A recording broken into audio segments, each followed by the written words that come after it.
C'est 23. Nouvelles technologies, univers numérique et innovation. Voici une tasse de tech avec Alain McKenna et Pascal Forget.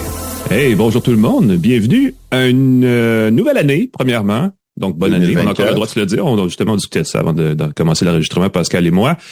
Alain McKenna ici, Pascal Forget dans l'autre écran, si vous nous regardez en vidéo, mais dans les autres écouteurs, si vous nous écoutez en audio. Salut Pascal.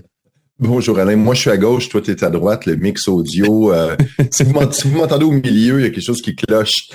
Quelque chose de très important que j'ai à dire. On lance une tasse de tech sur les chapeaux de roue en ce début 2024, mais je parlais on va parler du Consumer Electronics Show du CES dans cette édition aussi, et je vais dire ceci parce que j'étais là-bas à l'invitation de Mercedes-Benz, ce que je fais jamais d'habitude, mais là, je dis, il y a de l'auto, on va en profiter, et Mercedes a présenté, ils ont maintenant, ils sont pas les seuls, mais ils ont des systèmes de son Dolby Atmos à bord des voitures, et ils ont présenté une version de Audible, l'application de livre audio d'Amazon, en Dolby Atmos, donc avec l'espèce de les voix en 3D, dans une narration. Donc, quand il y a plusieurs personnages, on les entend un petit peu partout dans l'habitacle.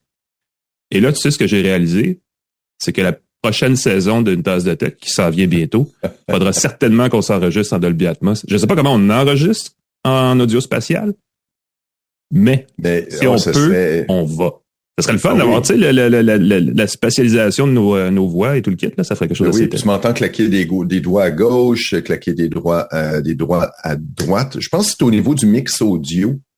Je pense qu'il faut séparer les canaux, c'est sûr, là, mais c'est ça, tu peux ajuster ce qui est en avant, en arrière. On a des nouveaux partenaires pour 2024. Ah oui, nouvelle année, nouveaux partenaires. Ben oui, puis c'est génial, des partenaires québécois. L'épisode d'une tasse de tech d'aujourd'hui est présenté par Hello Darwin. Hello Darwin, c'est une organisation qui se spécialise dans l'obtention de subventions dans la transformation numérique. Les entreprises, on le sait, là, ils ont besoin d'investir, ils ont besoin de formation, ils ont besoin de coaching pour leur transformation numérique. Hello Darwin va vous aider à trouver les bonnes subventions pour avancer dans votre transformation numérique dans votre entreprise au Québec et dans l'ensemble du Canada.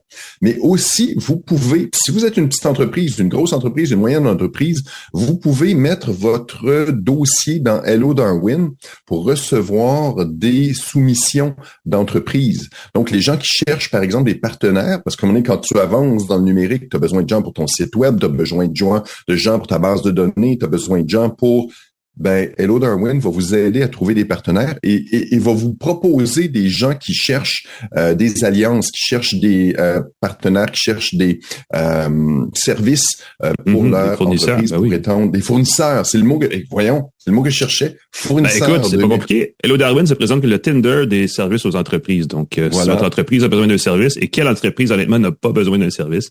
D'un fournisseur, n'a pas besoin d'offrir leur service. Allez sur Hello Darwin. C'est québécois, en passant. L'inscription est gratuite, c'est gratuit, et ça peut vous aider à faire passer votre entreprise à un niveau supérieur avec la joie du numérique. Premier partenaire, Hello Darwin pour 2024. Merci d'être avec nous et de rendre ce podcast possible. N'hésitez pas à nous contacter si vous avez envie d'être partenaire avec nous. Ah, ça aussi, effectivement. Hello Darwin qui se joint à nos deux commanditaires principaux, deux partenaires principaux. Plan Hub, vous savez, le site comparateur de forfait, qui vient aussi avec son édition eSIM, SIMBud, que je vous invite à visiter si vous planifiez des vacances durant la relâche. Ça a l'air loin comme ça dans le futur, mais souvent on planifie d'avance, c'est maintenant que ça se discute. J'ai activé une eSIM aux États-Unis pour mon voyage au CES et ça a fait une belle différence dans mon budget. Oui. Et ça se joint à notre autre partenaire émérite, TELUS, qui est avec nous depuis pas mal longtemps maintenant et qu'on remercie pour cette confiance éternellement renouvelée. Éternellement étant un terme utilisé ici un peu largement, parce que je suis pas sûr qu'on va faire ça pendant 450 ans. Dans le monde du numérique, là, 4 ans, moi, je trouve c'est long. Là. C'est pas pire. Ça commence à être éternel. Bon. On a aussi, on va revenir là-dessus plus tard dans l'émission, mais un nouveau commanditaire de segment, Planet Hoster, que vous connaissez peut-être moins, mais c'est le nouveau, je veux le dire comme ça, c'est le nouveau iWeb, c'est le nouveau hébergeur québécois de référence. Il y en a beaucoup des hébergeurs pour un site web, pour courriel, de serveur de courriel, des choses comme ça. Planet Hoster sont établis à Laval. Ils ont plein d'outils, ils sont pas chers. C'est vraiment une super entreprise, on en parlera tantôt. Ils se joignent aussi à une tasse de tech en 2024, donc c'est quand même pas bien. Et je me permets de le préciser, c'est Planet Hoster. Oui. C'est pas Planet Toaster. Ça, c'est un autre site qui vend des grille-pains. Donc, c'est Planet Des grille-pains Hoster. Internationaux. Voilà. Des grille-pains Voilà. sans doute connectés à Internet si ça existait. Voilà. Aïe, aïe, aïe. On va parler du CS dans un instant, mais Oui. juste un petit clin d'œil parce qu'il s'est passé beaucoup de choses quand même cette semaine en dehors du CS. Et c'est drôle parce que ça m'est revenu, j'en ai jasé un peu à la radio et à la télé cette semaine du CS, puis la question qui me revient tout le temps, mais coudonc, Apple, ils sont pas au CS, puis c'est vrai, Apple n'est jamais présent à cet événement-là. Je pense qu'au tout début, ils avaient une chambre d'hôtel, mais ils n'ont jamais eu de Ouais, puis il y a un bouton où il y avait ils étaient là, mais représentés par une publication américaine spécialisée sur Apple seulement, genre où il y avait Macworld, je sais pas quoi, il y avait comme une espèce de ouais. Mais c'était jamais Apple directement et ils ont toujours boudé un peu. Et pourtant, ils sont associés de très près avec la CTA, la Consumer Technology Association, qui organise le CS. Mais bref. Et ça commence un peu mal pour Apple cette année. Il y a eu pas mal de choses qui sont passées pendant les fêtes du côté de la cybersécurité, entre autres choses, et aussi au niveau des... évidemment, c'est des analystes qui spéculent, mais on pense que l'iPhone ne se vend peut-être pas aussi bien que les petits pains chauds tant annoncés. C'est bien que ces jours-ci, l'entreprise qui a le vent dans les voiles, c'est Microsoft, qui est devenue la plus grosse capitalisation boursière à New York. L'espace d'un instant cette semaine, ce qui semblait, écoute, si on avait dit ça il y a 3 ans, les gens nous auraient pas cru, mais Microsoft est tout feu tout flamme en ce moment et a même dépassé Apple au sommet. Et là, j'ai pas regardé parce que ça vivote et ça évolue. Ça bouge là de quelques milliards par heure. Donc ça oui, c'est ça, des peanuts, quoi, essentiellement. Des change. Mais ce qui est fantastique, c'est que moi, quand j'ai commencé comme chroniqueur technologique à la Revanche des Nerds, Apple était tout petit. Apple, c'était tout petit. Microsoft était venu en aide financièrement à Apple. 150 millions de dollars, oui. 150 millions de dollars, ce qui est de la et la promesse de développer Office pour Mac aussi, pour macOS à l'époque. Ça, c'est en 97. Ça fait un petit bout de temps. Et c'est drôle parce que Apple est devenu beaucoup plus gros que Microsoft. Et là, c'est Microsoft qui remonte la pente aussi. Microsoft, je pense qu'il n'a jamais été petit, mais Apple a tellement eu le vent dans les voiles que c'est magnifique que Microsoft remonte la pente aussi. Je me rappelle qu'en 2008, c'est drôle, on est vieux. En 2008-2009, on écrivait sur Microsoft qui stagnait en bourse. Ben oui. Parce qu'ils cherchaient un peu, ils étaient en transition vers le cloud, c'était super émergent. Ils avaient raté la transition vers le mobile, ils ont raté Balmer avait scrappé le mobile, ouais, exactement. Donc ça avait mais ils ont bien rebondi, je veux dire, comme ça. Ils ont bien rebondi et je crois, puis encore une fois, c'est très drôle parce que je reviens en 2000 quand j'ai commencé au Nerds, Apple était la compagnie ouverte. Tu mettais n'importe quel fichier, puis ça s'ouvrait dans Mac ouverture, compatibilité. Du côté Windows, c'était compliqué, il fallait mettre des pilotes et tout. Et c'est rendu un peu l'inverse. C'est rendu que Microsoft a embrassé Linux, les logiciels libres, les standards ouverts. Apple a refermé son écosystème énormément. C'est fascinant. Alors peut-être qu'il va y avoir, je prédis, OK, on va se lancer comme fou. Peut-être avoir un retour du balancier. Apple va peut-être un peu avoir à subir. À un moment donné, c'est bien beau d'avoir un écosystème très fermé, très sécuritaire et tout, mais c'est un peu ce qui a tiré dans le pied de Microsoft à une certaine époque. Fait qu'il suffit qu'il y ait une nouvelle transition numérique pour que Apple, peut-être, je pense pas que Apple va fermer demain, là, mais ça se peut que Microsoft reprenne un peu le dessus pendant quelques années. Mais Apple est perçu par les investisseurs comme l'entreprise d'un seul produit, c'est l'iPhone. Donc, tant qu'ils sont pris dans cette niche-là, alors que Microsoft, ils ont une patte dans le gaming, une patte dans l'intelligence artificielle, une patte dans le nuage, dans les faux nuagiques, donc ils sont bien placés. Oui. On pourra parler longtemps de cette dualité, n'est-ce pas? Surtout que dans 10 jours, c'est les 40 ans du Mac, du premier Mac Macintosh 128K, quelque chose comme ça. Ceux qui se rappellent de 1984.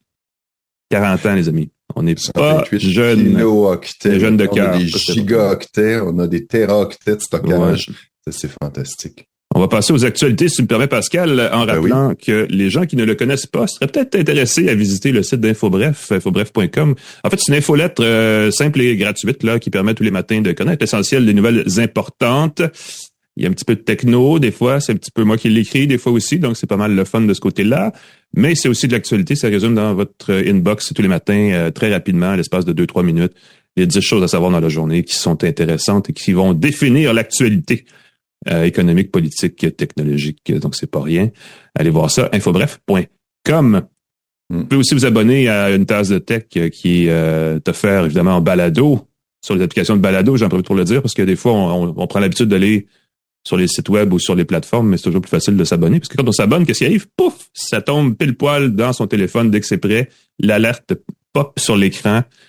et vous êtes prêt à l'écouter, que ce soit à la maison, dans l'autobus, dans le métro, dans un drone taxi volant électrique, si jamais vous êtes rendu là, ou ailleurs. Tu parlais d'Apple comme une compagnie d'un seul produit. Ouais. Ils vont avoir un nouveau produit qui va être lancé. La date a été annoncée officiellement. Ça devait être lancé en 2024. On a annoncé que ça allait être disponible. Le casque Vision Pro d'Apple, le casque qui n'est pas de réalité augmentée, qui n'est pas de réalité virtuelle, mais qui est d'informatique spatiale. Il va être lancé le 2 février prochain aux États-Unis. T'as raison, j'avais oublié qu'ils avaient trouvé un terme pour ça. Un branding, une marque, c'est de l'informatique spatiale. Les précommandes commencent le 19 janvier. Je le répète, c'est aux États-Unis seulement pour l'instant. Quand est-ce que ça va être disponible au Canada? Un jour peut-être. Est-ce que c'est qu'ils veulent créer générer une pénurie, un buzz, que les prix, les heureux élus vont avoir le casque comme ça. Tu disais qu'ils ont presque tous été vendus. J'ai bien hâte de voir. Ben écoute, ça vient pas évidemment, ça vient pas de moi. C'est un analyste bien connu dont le nom m'échappe là, qui était en Asie, qui suit l'approvisionnement d'Apple là-bas. Mon Dieu, comment il s'appelle? Je l'ai pas sous la main son nom. C'est correct. Les gens vont nous écrire dans les commentaires. Ming-Chi Kuo, voilà. Parce que c'est important de le nommer. C'est le nouveau Gene Monster. Gene Monster prédisait il y a de cela 15 ans qu'Apple allait sortir un téléviseur 4K avant tout le monde. Oui. J'aime beaucoup les analystes parce que c'est ça. Et là, monsieur Ming-Chi Kuo, qui est basé en Asie, qui vient, il généralement est pas mal sur la coche, hein, comme on dit en bon québécois. Expliquait dans une note plus tôt cette semaine que Apple pourrait effectivement créer une fausse pénurie. Je ne sais pas si c'est fait exprès ou pas, mais il prévoit que dès le lancement en février, pour avoir seulement 80 000 exemplaires, 60 à 80 000 exemplaires du Vision Pro prêts à être distribués, et que sur l'année 2024, on aurait tout au plus, je pense que c'est 400 000 ou quelque chose comme ça, exemplaires du casque qui serait disponible. Pour dire que, écoute, il va coûter une petite fortune. On parlait, je pense que c'est presque 5 000 Canadiens, c'est 3 500 US. 500 américains, 4 700 $ canadiens. Donc, c'est sûr que c'est pas tout le monde qui peut se l'approprier, se l'acheter. Et je pense que la première vague, c'est on veut cibler les gens qui ont développé du contenu ou des applications pour cet environnement immersif-là. Parce que pour l'instant, il n'y a pas de killer app.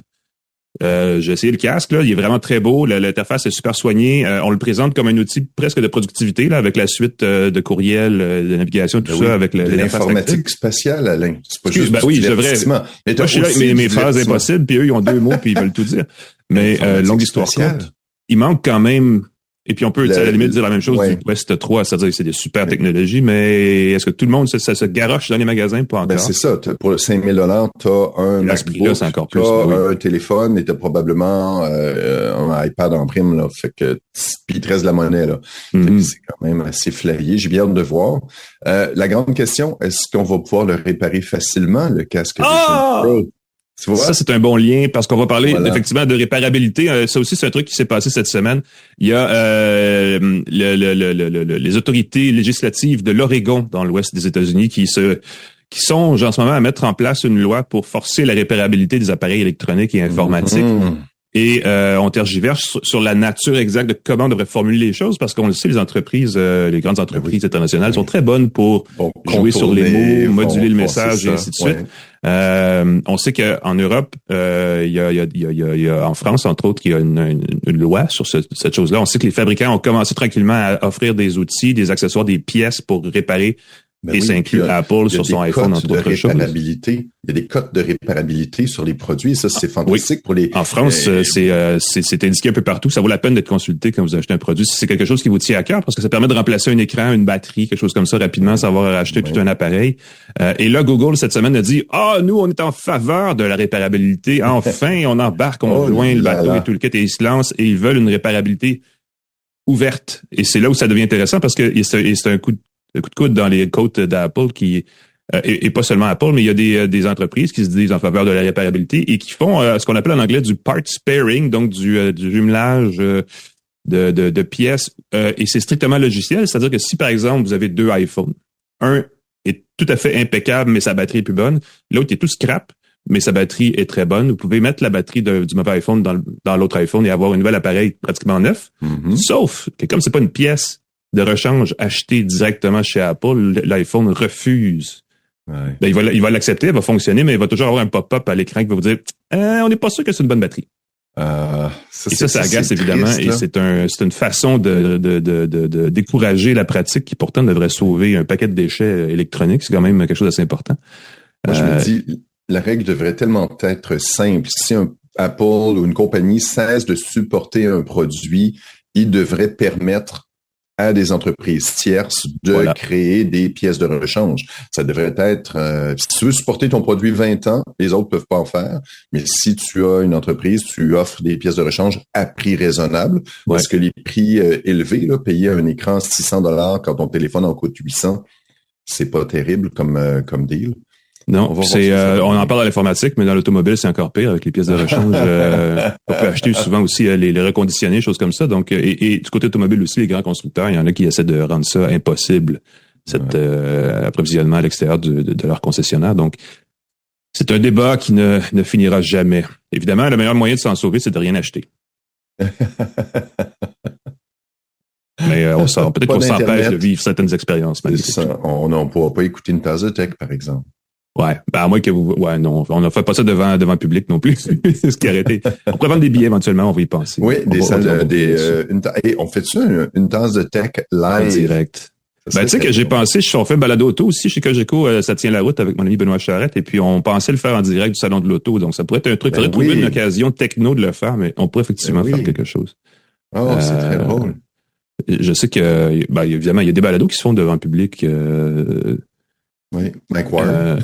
Mike Ward, c'est ça. On pourrait réserver le Centre Bell, Alain. Ouais, justement, une couple de millions dans mes poches. C'est ça, je suis pas sûr que ce serait bien rempli, remarque.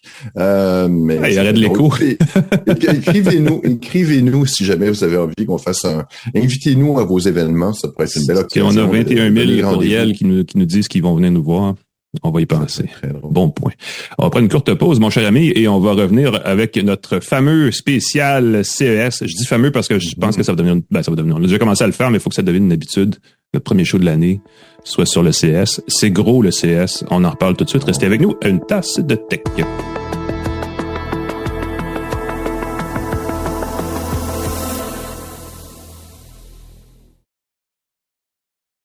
De retour à Une tasse de tech avec Alain McKenna et Pascal Forget. Et bienvenue à Une tasse de tech. On arrive dans en anglais, ils disent le crux of the topic. Tu sais, c'est un terme le summum. Le cœur de l'action. Le pic. Le moment qui compte. On va vous parler du CES, mais justement présenter notre partenaire de segment qui s'appelle le Planet Hoster. Avec un H bien aspiré, n'est-ce pas? Nouvel hébergeur, pas si nouveau que ça, mais nouveau pour nous, qui est québécois, donc c'est un gros plus, qui est abordable, qui est un gros plus aussi, et qui est très sécuritaire. Évidemment, il y a plein de façons de sécuriser un site web, mais on a des outils de sécurité, non seulement pour l'hébergement là-bas, mais aussi pour la gestion, le fameux panneau de contrôle derrière. On peut sécuriser aussi l'hébergement de fichiers. Parce que souvent, on héberge un site web, puis après ça, on s'en va sur c'est un Dropbox ou un je sais pas quoi pour héberger ces fichiers. Eux, ils offrent l'hébergement de fichiers en cloud aussi. Et ils l'offrent de façon très sécurisée. Donc, c'est une façon de rassurer vos clients, si c'est une entreprise ou c'est un travailleur autonome ou quelqu'un qui a besoin souvent de faire des échanges de documents. Comme nous ici, souvent, on transmet nos fichiers par la magie du nuage aux plateformes de balado. Et c'est une bonne façon de l'essayer. Je vous le présente comme ça. Vous pouvez aller visiter leur site web, planethoster.com, aller voir leur prix d'hébergement si vous avez un site web, voir leur forfait et constater qu'ils sont quand même moins chers que ce qui existe ailleurs. J'ai trouvé ça effectivement. Et l'avantage, c'est qu'ils sont moins chers sur le long terme. Souvent, ils font, les hébergeurs, ils vont vous faire un deal genre, hey, la première année, c'est $10, puis après ça, c'est $300 par année sur les 3 prochaines années. Je l'ai vécu, ça, c'est chez mon hébergeur était beaucoup trop cher la deuxième, troisième année. C'est un bon deal à l'année. Donc, il n'y a pas moyen de se casser la tête. Il y a moyen de pas se casser la tête. Je vais le dire comme ça. Et on vous parlera d'eux dans les prochaines semaines de leur service plus spécifiquement parce qu'on aura là aussi l'occasion d'essayer. Ils m'ont envoyé un petit kit avec une bouteille, une tasse à café. Donc, je suis assez content. Et ça, quand vous êtes un nouveau client, je pense que c'est un package qui vient avec. Si jamais vous cherchez un hébergeur et un manteau ou une veste à capuche ou une tasse à café, c'est l'occasion de faire les deux d'un coup. Vous portez les couleurs de Planet Hoster, notre nouveau partenaire pour 2024. Merci, monsieur. Est-ce que c'était gros ou pas gros le Consumer Electronics Show 2024? Moi, je suis pas allé, encore une fois. Ça commence à me manquer, Alain. J'imagine que c'était comme moi, ta boîte de courriel devait déborder de pitch. De communiqué de presse. Les gens ne se rendent pas compte qu'ils envoient des courriels pendant le CES, c'est noyé dans une marée, puis le CES s'en vient, on va être là. Hey, on est au CES, on est maintenant. Venez, dernière journée pour venir. Puis là, t'as la même compagnie qui t'écrit 4, 5, 6 fois.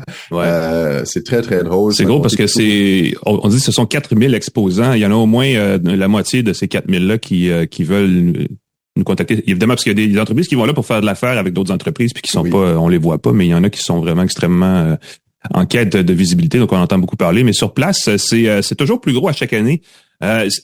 Et à mon avis, c'est mon avis personnel, mais il est partagé par d'autres à qui je parlais cette semaine. C'est rendu trop gros, en fait. C'est qu'on veut tout faire en même temps, alors que c'est en réalité vraiment 4 expositions différentes réunies en une. Il y a un gros volet d'électronique, d'appareils électroniques grand public. Pour la maison, téléviseur, système de son, choses comme ça. Il y a un gros volet maison connectée. Là, on parle de trucs plus composants quand on construit une maison. Tu sais, des serrures, des sonnettes, des caméras de surveillance, des trucs comme ça, qui sont peut-être un peu en marge. Il y a un gros show d'auto aussi qui est intégré à ça de plus en plus, qui devrait complètement être autre chose. Ça devrait même pas être au CES. Et il y a ensuite des trucs plus inter-entreprises, là, B2B, qui nous intéressent pas vraiment, mais qui sont là aussi, parce qu'il y a beaucoup entre autres d'exposants d'entreprises chinoises, de fabricants chinois qui viennent au CES présenter des produits qui n'ont aucune marque, aucun logo, mais qui font la même chose que d'autres produits, d'autres marques qu'on connaît bien. Et eux, on les revoit 2 ans plus tard, et tout d'un coup, c'est un produit avec une marque dessus. Donc, et qu'on reconnaît des marques connues qui, essentiellement, mettent leur logo sur un produit fait en Chine, et là, tout d'un coup, ça devient leur technologie, et là, on en entend parler une deuxième fois. Et ça aussi, c'est une autre partie du CS. Donc, tout ça mis ensemble, ça donne l'équivalent de, 14 stades olympiques à marcher sur 2 jours. Ouais. Et pour ceux qui sont de Montréal, c'est le Stade olympique et le Palais des Congrès, parce que c'est pas tout dans le même édifice. Il y a des hôtels, c'est ça, voilà. Et ça, c'est un autre truc. C'est dans les salles d'hôtel, c'est dans le Sands, l'ancien Sands, il a changé de nom maintenant. Qui est dans 2 hôtels différents. Il y en a partout, dans des chambres d'hôtel, partout à Las Vegas. Fait que juste se déplacer à Las Vegas, c'est horrible. C'est tout à l'air proche de tout, mais il y a rien. Tu peux pas aller nulle part à pied en dedans d'une demi-heure. Et là, effectivement, il y a le CS qui est dans le centre des congrès, qui déborde dans le centre des congrès d'un hôtel contigu qui s'appelle le Venetian. Il y a aussi une partie des conférences de presse qui se fait dans un autre centre des congrès du Mandalay Bay, qui est un autre hôtel qui est à 5 km plus loin, donc qui prend encore une autre heure pour se rendre. Tout est fait pour être visité en voiture à Las Vegas, et il y a trop de voitures, donc tout est toujours jammé, toujours. On se rend nulle part jamais. Mais de plus en plus, et ça c'est l'autre truc que j'ai pas dit, mais en plus de cette superficie incroyable là à marcher tous les jours, les fabricants de plus en plus réservent des chambres d'hôtel à l'extérieur du centre-ville, ou en tout cas en marge du CES comme tel, et font leurs événements en privé. Ils font des rencontres individuelles avec les médias qui s'intéressent. Chacun dans son propre hôtel, donc on n'en sort jamais. On fait la moitié de la job qu'on aurait aimé faire si tout le monde était à la même place en même temps. Je parle d'un vieux grognon, mais effectivement, c'est un défi. C'est un beau problème parce que si tu veux, ce que je comprends, comme les rencontres, puis j'en ai reçu plusieurs invitations, des rencontres à 1 heure de Las Vegas, c'est que tu dois sortir du CES, prendre 1 heure de navette pour te rendre à la rencontre, qui doit durer 1 heure, 2 heures, et là, tu reprends une navette, tu viens de bouffer la moitié de ta journée pour une personne qui a quelque chose pour une entreprise, pour des gizmodos de ce monde qui sont 30, 40 au CES, mais quand tu es un journaliste indépendant, c'est plus difficile. Faut cibler, effectivement. Mais il y en avait beaucoup encore cette année, et on va faire, si tu veux bien, Pascal, une espèce de un petit blitz. Moi, je suis pas allé, mais j'ai pris plein de notes de ce qui m'a allumé, de ce qui m'a accroché. Écoute, le grand thème, j'en ai parlé déjà, je vais vous le confirmer, parce que c'était partout, la fameuse intelligence artificielle qui était le mot buzz des 5 dernières années, jusqu'à ce que ça se calme un peu et que le ChatGPT fasse réexploser le couvercle de cette marmite-là. Et de retour en force au CS cette année, il y a de l'intelligence artificielle partout. Il va falloir inviter un expert qui pourra nous expliquer pourquoi c'est peut-être pas toujours de l'intelligence artificielle quand on parle d'intelligence artificielle, parce que c'est pas parce qu'il y a un calcul logique informatisé, genre si ceci se produit, donc cela devrait survenir, que c'est de l'intelligence artificielle. Des fois, c'est juste une simple formule mathématique de base. Mais ça fait plate à dire comme ça. Mais il y avait de l'intelligence artificielle partout. Je parlais d'automobile. Il y a Mercedes qui a présenté un concept de voiture avec l'équivalent de ChatGPT à bord pour remplacer la commande vocale. Dans l'automobile, il y a une grosse tendance. On veut s'éloigner de plus en plus des systèmes contrôlés par Apple et Google. On veut avoir nos propres technologies. On veut contrôler nos données. On s'est rendu compte que les données qu'on partageait avaient une certaine valeur. Ça s'est rendu compte trop tard parce que la plupart des acheteurs veulent CarPlay dans leur voiture. Et là, ça va être un sacré défi dans les prochaines années de lutter entre ces entreprises-là. Mais ça, c'est un truc en automobile. Il y avait aussi, j'ai vu pas un grille-pain, mais un grill, donc un petit four là qui permettait de faire des petites pièces de viande, des choses comme ça, contrôlées par l'intelligence artificielle à qui on pouvait parler. Je sais pas si ça fait un bon steak. J'ai vu un barbecue électrique avec l'intelligence artificielle. Il y en a partout. En fait, l'affaire, c'est que, et je pense que c'est surtout ça, c'est qu'il y en a tellement partout qu'il faut maintenant être plus, faut faire attention quand on magasine et qu'on se fait dire, oh oui, je te dis, il y a la commande vocale là-dedans, Gardez un sens critique par rapport à ces choses-là. C'est pas parce qu'il y a des systèmes informatiques plus sophistiqués nécessairement que la tâche sera mieux accomplie, je vais le dire comme ça. Oui.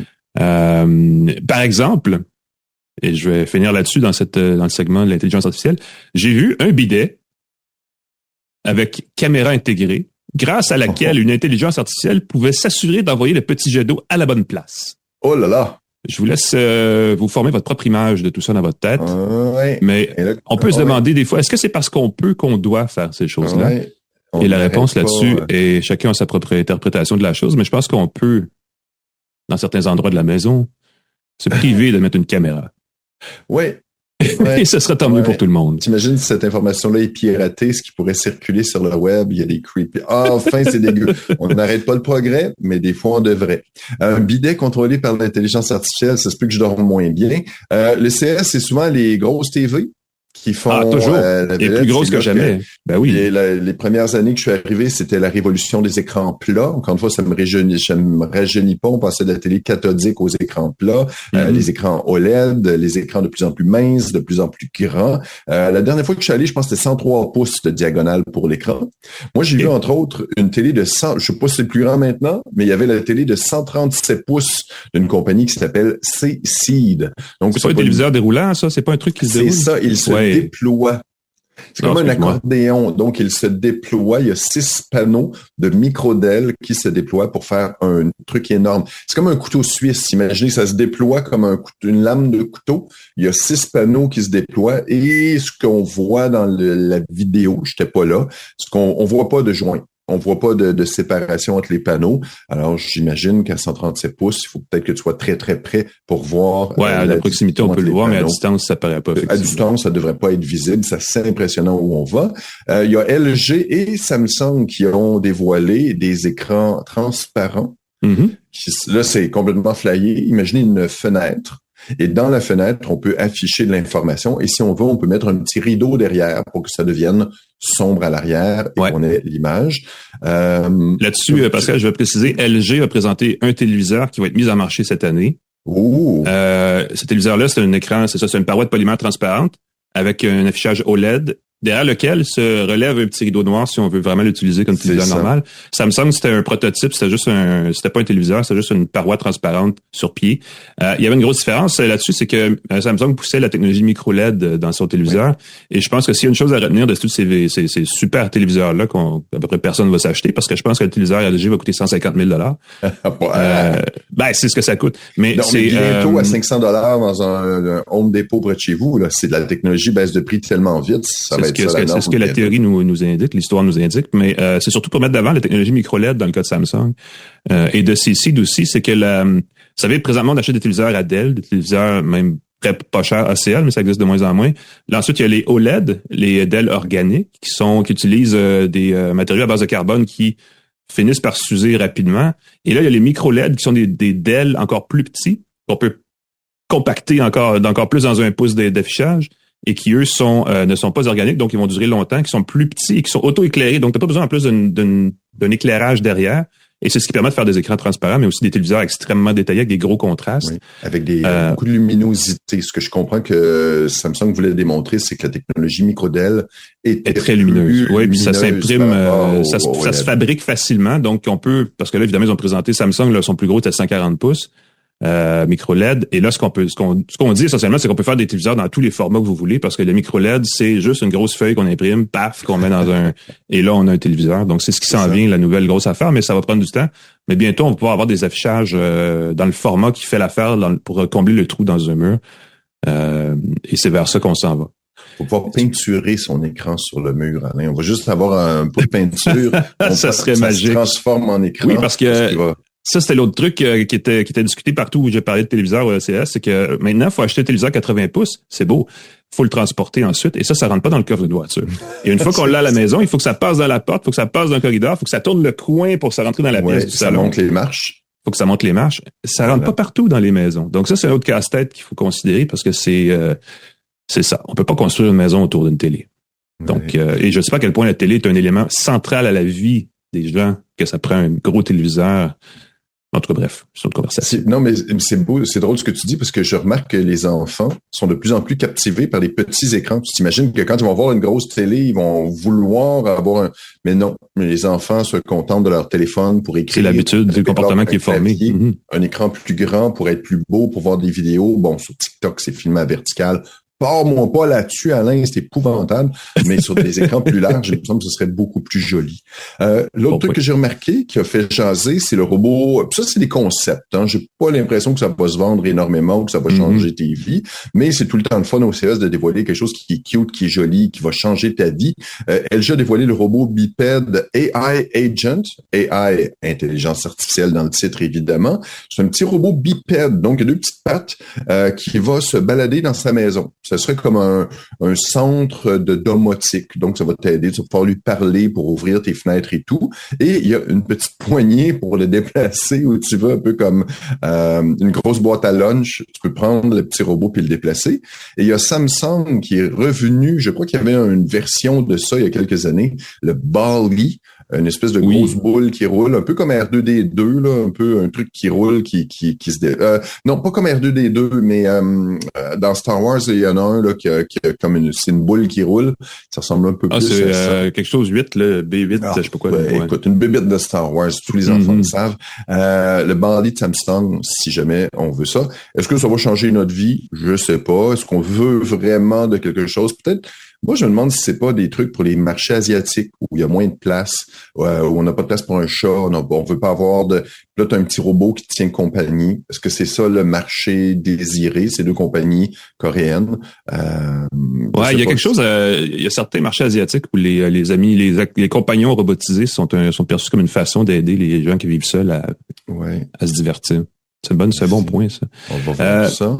J'avais parlé je vais changer, mais je vais varier sur le thème, Pascal, parce que j'avais comme dans mes notes l'intention de vous parler de la cuisine, qui est un nouveau champ d'exploration, un nouvel horizon au CES depuis quelques années. C'était vraiment apparent cette année aussi, parce qu'il y avait toutes sortes d'électroménagers, pas seulement pour la cuisine, mais aussi pour les laveuses sécheuses, tout ça, qui étaient présentés au CES. Et il y a des...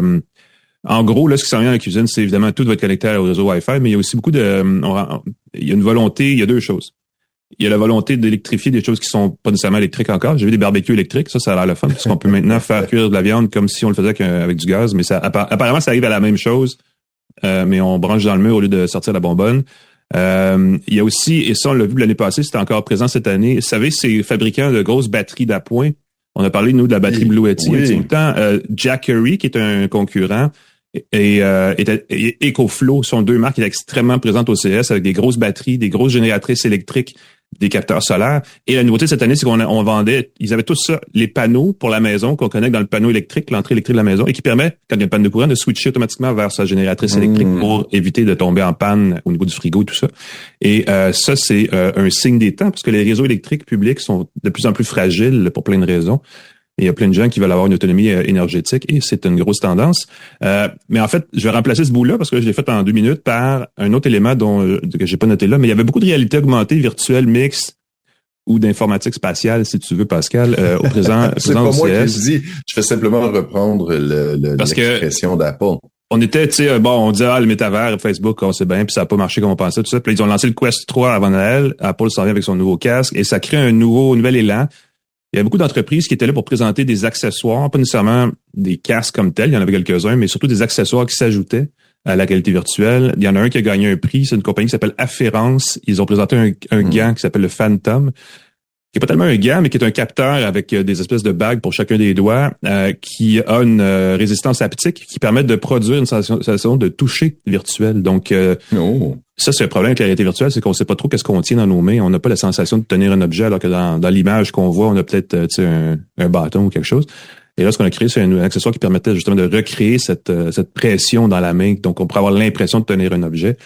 Et ça, je sens que ça va s'en venir dans les prochains mois, années, des accessoires comme ceux-là pour rendre plus immersive encore la réalité virtuelle, la réalité mixte ou peu importe. Il y a une autre entreprise à côté d'Afférence qui avait c'était toutes des bandes qu'on mettait au niveau des articulations. Donc, on en avait 3 sur les jambes, 3 sur les bras, dans le cou, tout ça pour générer du mouvement, pour créer le fameux avatar entier avec 2 jambes, 2 bras et tout ça. Parce que c'est quand même pas rien quand on n'a pas de jambes.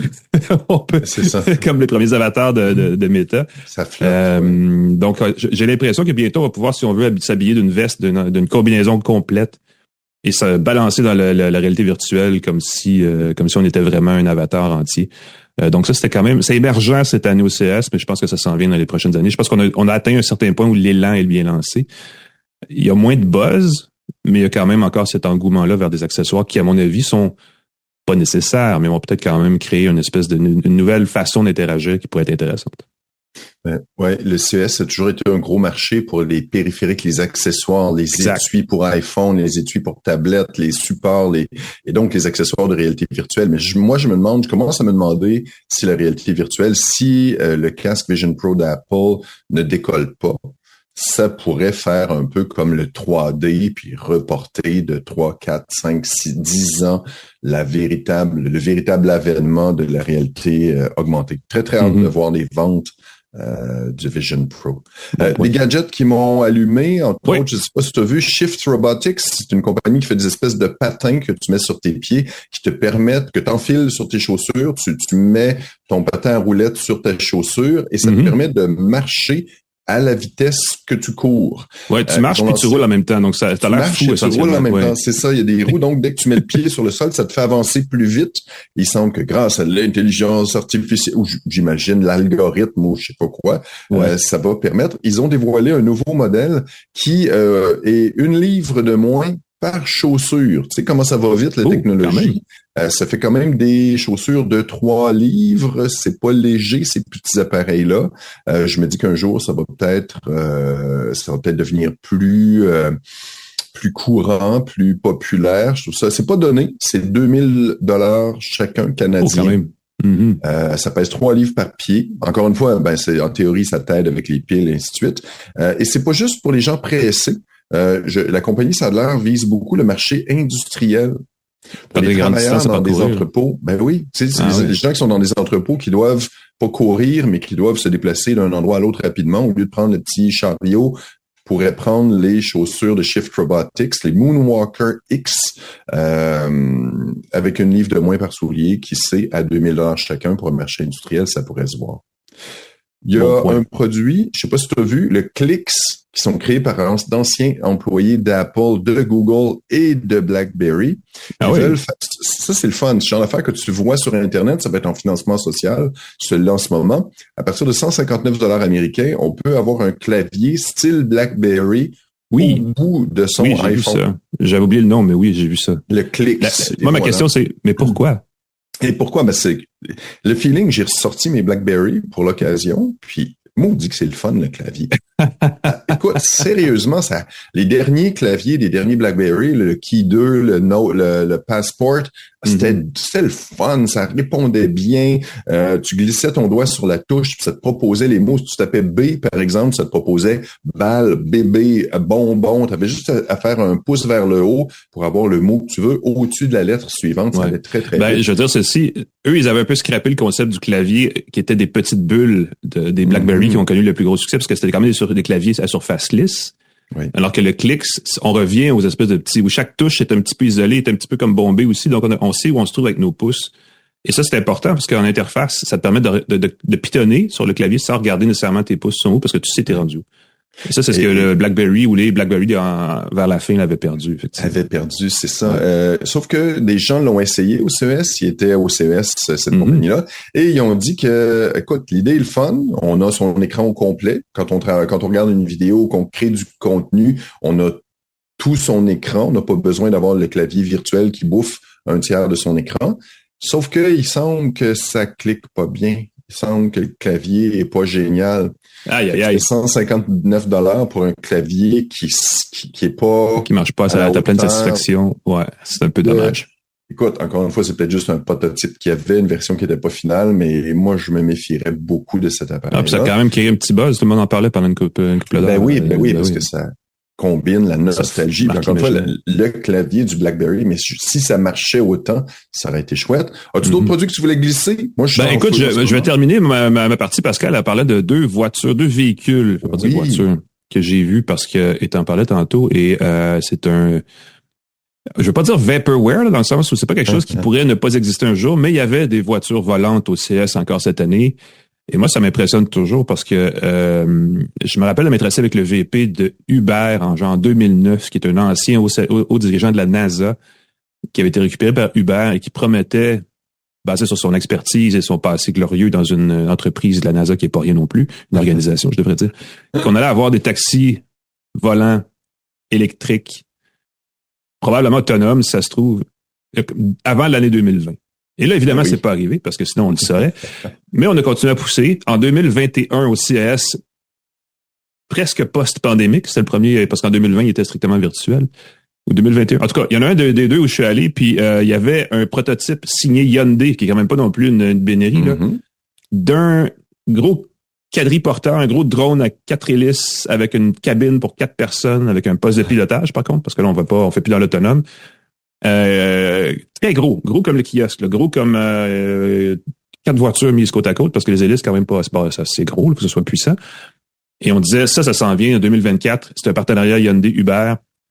Ça s'en vient. Attendez-vous à vous déplacer en drone comme celui-là en 2024. Et là, cette année, nous sommes en 2024. Ça n'arrivera pas, mais Hyundai est revenu avec un nouveau drone électrique volant et toute la patente pour... en fait, c'est la deuxième génération du même prototype qui était présenté il y a 2 ou 3 ans. Qui n'a pas été lancé en vrai, mais on a déjà la deuxième génération. On est rendu à la deuxième génération du concept. Et là, ce qu'on dit, c'est qu'à partir de 2025, donc l'année prochaine, on va approcher la FAA aux États-Unis, les fédérations, les gouvernements, les autorités en matière d'aviation pour le faire certifier, pour qu'on puisse l'utiliser dans les villes un peu partout dès 2028. OK. Donc là, je ne sais pas si on va vous casser les oreilles avec ça pendant encore 4 ans, mais dans 4 ans, ça se peut qu'on vous en reparle si ça arrive ou pas. Faut se faire une méchante note dans le calendrier pour s'en rappeler, mais c'est là où on est rendu là-dessus. Le drone qui a été présenté par Hyundai peut voler jusqu'à 1500 pieds dans les airs, c'est à peu près 500 mètres, à une vitesse de 190 km/h sur 60 km par charge. Donc, il peut faire un aller-retour entre, mettons, le centre-ville de Montréal et l'aéroport Trudeau et vous dropper. Et il revient, ça fait ça en 10 minutes plutôt que le faire en genre 1 heure, là, quand il y a du trafic. Ouais.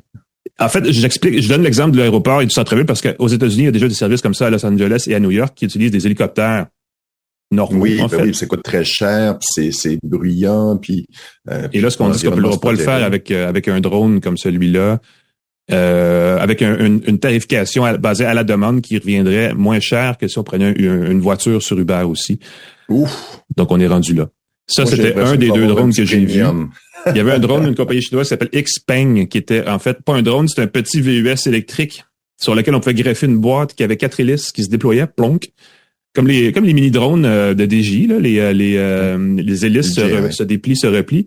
Le module replie à l'air d'une grosse boîte. On le met sur le toit du véhicule, là, elle se déploie. Pouf, on a 4 hélices et là, on peut s'envoler à la verticale et s'en aller à bord de son VUS électrique, désormais volant.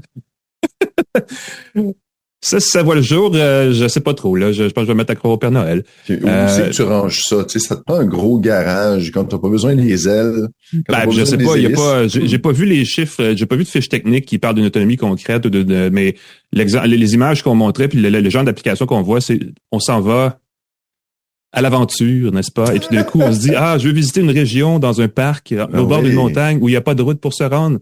Je clique mes hélices et je m'enlève et je fais le tour de la montagne et je m'atterris là et je pique ma tente en plein milieu de nulle part. Ouf. En sachant que j'ai toujours mon véhicule pour retourner à la maison dans les airs ou pas. On fait rêver, on vend du rêve. M'atterris là-dessus, je l'ai déjà dit et je vais le répéter, c'est que les marques chinoises qui font dans le transport automobile ont besoin de faire parler d'elles en Amérique du Nord parce que c'est leur prochain horizon, le Far West pour elles. Elles s'en viennent. Des autos de marques chinoises vont arriver ici dans les prochaines 2-3 années, c'est sûr. Et là, on a besoin de faire connaître les marques pour créer cette confiance que les acheteurs devront développer pour acheter des voitures chinoises. Donc, on commence comme ça, on frappe un peu l'imaginaire. On verra comment ça va se traduire plus tard, mais je pense que ça va être rapidement parce qu'on va avoir des voitures chinoises qu'on va pouvoir acheter. Des marques chinoises. Des voitures chinoises, ça existe déjà, mais des marques chinoises chez nous. Ouais. Si le marché peut s'ouvrir à ça, ça va faire plus de choix pour le consommateur. Et on aime baisser les prix. 2 produits qui m'ont fait rigoler en terminant. Le masque SkyTed, que je crois qu'il avait été teasé l'an passé. Ça règle un beau problème. C'est une espèce de coquille qu'on met sur son visage, un masque finalement, mais assez gros, qui permet de étouffer sa voix, qui permet de parler de façon, de parler librement, discrètement, sans se faire entendre par les gens autour. Et l'autre avantage, comme le masque isole des bruits extérieurs, permet d'avoir avec les gens qu'on appelle ou avec qui on fait des appels vidéo, des conversations beaucoup plus confortables, beaucoup plus agréables. SkyTed, entre autres, dans leur démo, disait que si tu veux faire une réunion en ligne pendant que tu es dans un train, par exemple, ou même dans un avion, tu veux pas déranger un autobus, tu veux pas pendant 1 heure de temps, ou simplement quand tu marches dans la rue, tu es au CES, mettons, tu as besoin de parler avec des gens, là, il y a du bruit autour, t'entends pas bien, tu mets ton masque SkyTed, les gens autour de toi t'entendent pas, les gens à qui tu parles t'entendent bien grâce au micro intégré dans le masque. Très, très hâte de voir, c'est développé par des gens d'Airbus et de l'Agence spatiale européenne avec la technologie là qui est... oui, Airbus quand même. Qui isole, oui, c'est la technologie qui isole les réacteurs d'avion. Donc, ça doit être assez efficace. Bien hâte de voir. En ce moment, on peut le commander par Internet sur Kickstarter. Je crois que c'est autour de $200 américains, quelque chose comme ça, au lieu de 500, le prix suggéré. Et ça va être livré, si tout va bien, en décembre avec le financement social. On ne sait jamais. Mais ça m'intrigue comme produit. Ça pourrait augmenter le civisme dans les endroits publics et les cafés. Et l'autre produit qui m'a fait rire, c'est produit. Souvent on pense à des produits concrets, produits physiques. Il y a une compagnie des Pays-Bas, LiveDrop, qui propose une application. Essayez-la, c'est gratuit, qui permet de transférer des fichiers sans connexion Internet, sans Bluetooth, sans rien. Simplement en scannant une espèce de code QR qui apparaît dans son téléphone, ça crée ce qu'il appelle une matrice. Ça ressemble beaucoup à un code QR. Ça permet pour l'instant gratuitement de transférer des fichiers de 150 kilobits. C'est pas beaucoup. Oh, c'est pas beaucoup. Mais on peut demander, c'est une carte d'affaires, une petite photo, un petit truc comme ça. Il semble qu'on peut avoir une version illimitée si on en fait la demande. Il y a sûrement une grille tarifaire, à un moment donné, peut-être une version pro, différents types d'utilisation. Et j'aime beaucoup l'idée, parce que ça permet de transmettre de façon confidentielle des informations entre 2 personnes. Ça peut pas être intercepté et c'est à sens unique. Il n'y a pas de handshake, il n'y a pas de données que je peux t'injecter en faisant la demande. Très, très chouette. LiveDrop, essayez ça. C'est sur iOS, c'est sur Android. C'était pas compatible pour le Canada. J'ai essayé de le télécharger. La dame m'a répondu tout de suite, oui, ça devrait l'être maintenant. Puis ça se télécharge. Bon. Essayez ça, LiveDrop, pour échanger de façon sécuritaire des fichiers grâce à une matrice de points. Très, très chouette. Pire, ça. C'est un bon tour de CS en 15 minutes où c'est gratuit, n'est-ce pas? En fait, c'est gratuit, peu importe, parce que c'est pas comme ça d'aller vous facturer notre balado. Et j'espère que vous avez apprécié ce tour éclair du CS, qui quand même fait un bon tour. C'est pas mal indicateur des tendances qu'il y avait là-bas. De toute façon, il en reste encore un petit bout de CS. Nous, il faut le digérer un peu, puis on aura l'occasion de revenir parce que ça dure toute l'année ensuite, là, de ces trucs-là, on va en entendre parler. Oui, on n'a pas parlé des laptops avec 2 écrans. Il y avait des nouveaux processeurs Intel, des nouveaux processeurs AMD qui permettent assez intéressant, merci. Effectivement, il y a plein d'autres gadgets. On aura l'occasion d'en reparler. Ne vous inquiétez pas au cours des prochaines semaines. Exact. On remercie nos partenaires. Absolument. Plan Hub, TELUS, Planet Hoster, Hello Darwin, merci beaucoup. Allez jeter un coup d'œil, Planet Hoster, c'est québécois, profitez-en. Hello Darwin, c'est québécois, profitez-en. C23, le groupe Cogeco qui diffuse et distribue notre podcast. Merci beaucoup à vous, partout au Québec, partout dans le monde entier. Claude Hébert, la mise en onde, Jean-Christophe Ouellette. Alain McKenna, on peut te lire dans Le Devoir, on peut te lire dans plein de choses. Je vous salue, je vous souhaite bonne année. Pareillement, Pascal, merci beaucoup. Moi, on peut me trouver sur pascalforget.com et sur toutes les bonnes plateformes de réseaux sociaux. Ah, incluant Blue Sky. Incluant Blue Sky et Mastodon. Sky's the limit. N'est-ce pas? Parfait. Écoutez, prenez des notes tout le monde. Nous, on prend une petite pause. Moi, je digère mon décalage horaire et on vous revient la semaine prochaine pour une autre tasse de tech. En attendant, prenez soin de vous et bon début d'hiver. Salut tout le monde.